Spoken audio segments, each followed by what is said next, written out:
बांग्लादेश में हिंदुओं के खिलाफ हो रहे हिंसक हमलों के बीच भारत सरकार द्वारा इस्लामिक देश को चावल की आपूर्ति को लेकर गंभीर सवाल उठाए जा रहे हैं। हाल ही में भारत ने बांग्लादेश को 2 लाख टन चावल निर्यात करने का निर्णय लिया, जिससे यति नरसिंहानंद जैसे धार्मिक नेताओं को गुस्सा आ गया। यति नरसिंहानंद ने इस पर तीखी टिप्पणी करते हुए विरोध जताते हुए कहा कि भारत सरकार अपने स्वाभिमान की भावना को नकारते हुए बांग्लादेश को चावल भेज रही है, जबकि वहां हिंदुओं का नरसंहार हो रहा है। उन्होंने इसे भारत के व्यापारिक मानसिकता का उदाहरण बताया और कहा कि इस कृत्य से साफ कर दिया है कि हम एक स्वाभिमानी विहीन समाज बन चुके हैं। भारत द्वारा बांग्लादेश को 2 लाख टन चावल की आपूर्ति करने के फैसले को बांग्लादेश की अंतरिम सरकार ने मजबूरी के तहत लिया है। बांग्लादेश में हाल ही में बाढ़ ने खाद्य संकट पैदा कर दिए थे, जिसके कारण सरकार को चावल आयात करने का निर्णय लेना पड़ा। चटगांव बंदरगाह के जरिए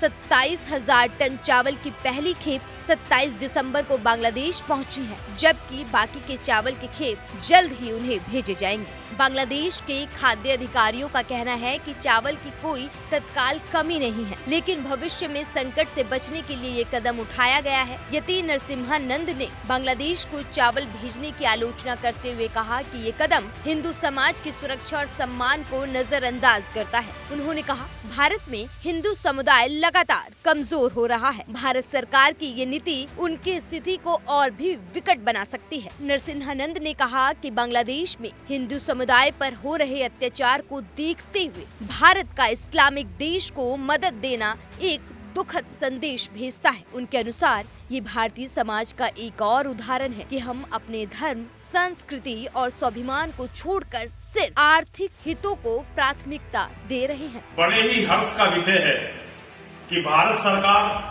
लाखों टन चावल बांग्लादेश को भेज रही है। उस बांग्लादेश को जहां हिंदुओं का लगातार नरसंहार, जघन्य नरसंहार हो रहा है, हिंदुओं की बहन बेटियों पर लगातार हर तरह के अत्याचार किए जा रहे हैं, हिंदुओं के मठ मंदिरों को तोड़ा जा रहा है, वहां हमारी भारत सरकार बहुत बड़ी संख्या में, बहुत बड़ी तादाद में चावल भेज रही है। यदि नरसिम्हानंद के अनुसार बांग्लादेश में हिंदुओं के खिलाफ लगातार हो रहे हमले और उनकी दुर्दशा को देखते हुए ये निर्णय भारत सरकार की नाकामी को उजागर करता है। उनका कहना है, ये कदम दर्शाता है कि भारत सरकार अपने स्वाभिमान को नकार कर एक व्यापारिक दृष्टिकोण अपनाए हुए है। उन्होंने भारत के नेताओं से अपील की कि वो अपनी नीति पर पूर्ण विचार करें और बांग्लादेश में हिंदुओं की सुरक्षा को प्राथमिकता दे। यति नरसिम्हानंद का ये बयान न केवल बांग्लादेश में हो रही हिंसा को लेकर चिंता का विषय है, बल्कि ये भारत की विदेश नीति पर भी सवाल खड़े करता है। Bureau report, News one India. Bharat सरकार ने एक बार फिर से तय कर दिया है कि हम सनातन के मानने वाले वास्तव में एक स्वाभिमान विहीन व्यापारी कौम है। अगर हमारा व्यापार चल रहा है तो हमें अपने मठ मंदिरों से, अपनी बहन बेटियों के मान सम्मान इज्जत से, अपने धर्म बंधुओं के प्राणों से कोई लेना देना नहीं है। हमारा व्यापार चलता रहना चाहिए। ऐसा ही हमने कई बार पाकिस्तान के साथ भी किया है। जिन देशों ने भी हिंदुओं का नरसंहार किया है, हमने हमेशा ऐसा ही व्यवहार उनके साथ किया है, क्योंकि हम हिंदुओं के लिए, हम सनातन के मानने वालों के लिए दुनिया का सबसे बड़ा काम है कि जब तक हमारा व्यापार चल रहा है हम व्यापार करते रहेंगे, चाहे हमारे धर्म बंधुओं का सब कुछ लुट जाए। मैं सभी हिंदुओं से यह अनुरोध करना चाहता हूं, आज जो बांग्लादेश में हो रहा है बहुत जल्दी ये तुम्हारे साथ भी होगा, हमारे साथ भी होगा, हम सबके साथ होगा।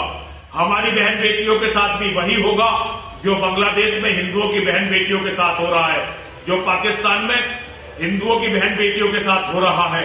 हम हमेशा दूसरे देशों से कहते हैं कि पाकिस्तान को आतंकवादी देश घोषित करो। अब बांग्लादेश के बारे में चिल्लाए हमारे बहुत सारे हिंदू कि भाई वहां पर प्रतिबंध लगाओ, लेकिन खुद हम व्यापार कर रहे हैं। ये दिखाता है कि हमसे ज्यादा निर्लज्ज इस दुनिया में कोई नहीं है। लेकिन हिंदुओं समझ लो, ऐसी निर्लज्ज कौम को जिंदा रहने का अधिकार नहीं होता।